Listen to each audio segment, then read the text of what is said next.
రేపే సోమవారం. అలానే శ్రీరాముల వారి ప్రాణ ప్రతిష్ఠ కూడా రేపు ఖచ్చితంగా. అక్షింతలతో ఏం చెయ్యాలి అనే విషయాన్ని తెలుసుకుందాం. అదేవిధంగా రేపు ఈ ఆకుపైన గనుక దీపాలను వెలిగిస్తే చాలు సకల ఐశ్వర్యాలు కలుగుతాయి. సంపదకి అధిపతి అవుతారు. అయితే శ్రీరాముల వారి రక్ష మీ వెంటే ఎల్లవేళలా ఉంటుంది. అయితే రేపు 500 ఏళ్ల నాటి కళ నెరవేరినటువంటి రోజు. అదేవిధంగా ఎందరో మంది మహానుభావుల యొక్క ప్రాణ త్యాగాల ఇక ప్రాణ త్యాగాల వల్ల మన ఈ కళ అనేది నెరవేరింది. అంతేకాదు ఈ 5 దీపాలను ఎందుకు వెలిగించాలి అంటే 500 ఏళ్ల సంవత్సరాల నాటి కళ నెరవేరింది. ఈ కళ నెరవేరడానికి ఎంతో మంది ప్రాణ త్యాగాలు కూడా కారణం.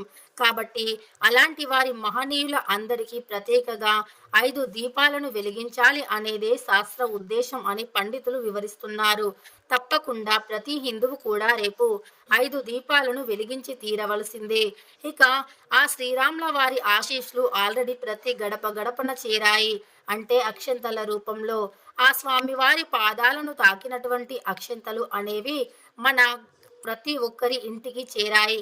ఒకవేళ ఎవరి ఇంట్లోకి అయితే అక్షంతలు రాలేవో అలాంటి వారు చింతించాల్సిన అవసరం లేదు.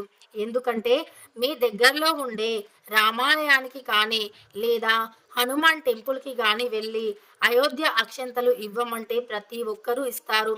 ఒకవేళ అలా కూడా అందని పక్షంలో మీరు మీ చుట్టుపక్కల వాళ్ళని కొన్ని అడగండి. అలానే అక్షంతలు వచ్చిన వారు మీ ఇంట్లోని నాణ్యమైన బియ్యం అంటే విరగకుండా స్వచ్ఛంగా పెద్దగా ఉన్న బియ్యాన్ని తీసుకొని అందులో ఆవు నెయ్యి, పసుపు, కుంకుమ కలపండి.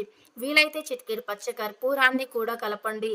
అలా కలిపిన అక్షంతల్లో అయోధ్య అక్షంతలు కూడా కలిపి పూజలో ఉపయోగించండి. పూజ ఎలా చేయాలి అంటే ఈ పూజలో ఖచ్చితంగా శ్రీరాముల వారికి ఇష్టమైన తులసి దళాలను ఉపయోగించాలి. అదేవిధంగా రేపు స్నానం చేసే నీటిలో కూడా తులసి దళాలను వేసుకొని స్నానం చేయాలి. ఇలా చేయటం వల్ల సంపూర్ణంగా శ్రీరాముల వారి యొక్క అనుగ్రహానికి పాత్రులం అవుతాము. ఇక అక్షంతల పైన కూడా తులసి దళాలను ఉంచండి. అదేవిధంగా పూజలో 5 తమలపాకులను ఉపయోగించి ఆ తమలపాకుల పైన శ్రీరామ జయ రామ జయ జయ రామ అని గంధాన్ని తడిపి రాయండి. ఆ తర్వాత తమలపాకుల పైన ఎరుపు రంగు, పసుపు రంగు పుష్పాలను ఉంచండి. అదేవిధంగా ఆ తమలపాకుల చుట్టూ కూడా లేదా తమలపాకులకి సమానంగా కూడా 5 దీపాలను వెలిగించవచ్చు. ఇక మరో 5 ఆకులు తీసుకోండి. అవే తమలపాకులు. ఆ తరువాత తమలపాకులపై కొన్ని అక్షంతలు వేయండి. ఆ అక్షంతల పైన మట్టి ప్రమిదలు పెట్టి దీపాన్ని వెలిగించండి. ఇలా రేపు తమలపాకుల పైన దీపాలను వెలిగించడం వల్ల మీ ఇంటిల్లిపాదంతా కూడా ఆనందంగా, ఆరోగ్యంగా, ఐశ్వర్యంతో ఉంటారు. సకల సుగుణాలు కలిగినటువంటి శ్రీరామచంద్రుల వారి యొక్క అనుగ్రహం లభిస్తుంది. శ్రీరాముల వారి యొక్క అనుగ్రహంతో పాటు మీ పిల్లలు కూడా మంచి బుద్ధి, బలం, జ్ఞానం కలిగి ఉంటారు. ప్రతి ఆడపిల్ల కూడా తమ భర్త శ్రీరామచంద్రుడి వలె ఉండాలి అని కోరుకుంటుంది. ప్రతి తల్లి కూడా తమ యొక్క కుమారుడు శ్రీరాముడు వలె ఉండాలి అని కోరుకుంటారు. అలానే ప్రతి భారతీయుడు కూడా సకల సుగుణాలు కలిగినటువంటి యువకులుగా ఉండాలి అని కోరుకుంటారు. అంతటి గొప్ప స్థానం సకల సుగుణాలు కలిగినటువంటి శ్రీరామచంద్రుల వారి యొక్క ప్రాణ ప్రతిష్ఠ జరగనుంది. మళ్ళీ అయోధ్య నగరంలో ఒక కొత్త వెలుగు రానుంది. శ్రీరాముల వారి పరిపాలనలో మనం ఎలాంటి కష్టం లేకుండా జీవించగలుగుతాము. శ్రీరామ రాజ్యం అంటేనే కష్టాలు లేకుండా జీవించగలుగుతాం అనే ఒక నానుడి కూడా ఉంది. అయితే రేపు సోమవారం మధ్యాహ్నం 12 గంటల 22 నిమిషాలకి ప్రాణ ప్రతిష్ఠ జరగనుంది. ఆ సమయంలో మనం ఆ అయోధ్యకి వెళ్ళి శ్రీరాముల వారిని కన్నులారా ప్రత్యక్షంగా చూడకపోయినా సరే ఎన్నో భక్తి ఛానల్లో లైవ్ అయితే ఉంటుంది. కాబట్టి ఇంటిల్లిపాదంతా కూర్చొని శ్రీరాముల వారి యొక్క పూజను చూసి శ్రీరాముల వారి సేవలో మనం కూడా పాల్గొనాలి. అంటే సేవలో పాల్గొనకపోయినా సరే శ్రీరాముల వారిని చూసి శ్రీరామ జయరామ రఘురామ అంటూ మనం శ్రీరాముల వారిని తలుచుకున్న అంతే పుణ్యం లభిస్తుంది. ఇక అక్షంతలు ఇంటి పక్క వాళ్ళు ఇవ్వకుండా లేదా గుడిలో దొరకకుండా ఉంటే గనక ఎవ్వరూ చింతించవలసిన అవసరం లేదు. ఎందుకంటే మీరు ఇప్పుడు నేను చెప్పినట్టుగా మంచి బియ్యాన్ని తీసుకోండి. ఆ బియ్యంలో ఆవు నెయ్యి, పసుపు, కుంకుమ, పచ్చ కర్పూరం కలిపి మీ కుడి చేయిలో ఆ బియ్యాన్ని పట్టుకోండి. అలా పట్టుకొని శ్రీరామ జయరామ రఘురామ అంటూ శ్రీరాముణ్ణి తలచుకోండి సరిపోతుంది. ఇక ఆ అక్షంతలకి అయోధ్య నుండి వచ్చిన అక్షంతలంతా పుణ్యం అయితే ఉంటుంది. అంతటి శక్తి కూడా ఉంటుంది. అదే విధంగా రేపు తులసి కోట వద్ద ఒక దీపం, సింహద్వారానికి ఇరువైపులా 2 దీపాలు, పూజ గదిలో 2 దీపాలు వెలిగించవచ్చు. ఇక అంతకు మించి దీపాలు కూడా వెలిగించవచ్చు. అదే విధంగా రేపు దీపాలు అనేవి ప్రతి ఒక్కరు కూడా వెలిగించాలి. దీపావళి పండుగని తలపించే విధంగా దీపాలను వెలిగించుకోవాలి. ఆ విధంగా దీపాలు వెలిగించుకొని ఇక ప్రతి ఇంట కూడా జై శ్రీరామ్ అంటూ గట్టిగా అరవాలి. ఇక వీధి వీధుల్లో కూడా జై శ్రీరామ్ అంటూ గట్టిగా అరవాలి.